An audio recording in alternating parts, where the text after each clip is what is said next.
Nel 93 abbiamo aperto l'erboristeria. L'erboristeria per noi era prevenzione. Prevenzione che non puoi fare con i farmaci. E poi la cosa che adesso ci caratterizza di più rispetto a tantissime altre erboristerie è quella di avere un laboratorio. E in questo laboratorio noi pensiamo già quella volta di fare appunto queste piante in capsula.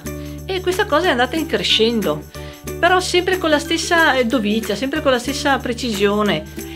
Noi acquistiamo la materia prima da laboratori specializzati e queste polveri micronizzate noi le mettiamo nelle capsule. Stiamo parlando di polvere micronizzata di piante che è come se noi mangiassimo la pianta fresca. La famosa frase che puoi essere medico di te stesso è perché noi per primi abbiamo dei sintomi dal nostro corpo.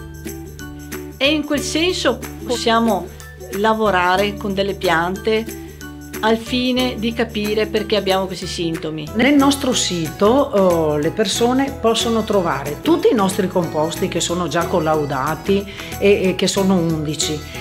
Però c'è una lista enorme di piante, si possono fare il composto su misura, noi gliele prepariamo e gliele spediamo. Naturalmente noi vigiliamo su queste composizioni perché non sempre si possono usare tutte le piante.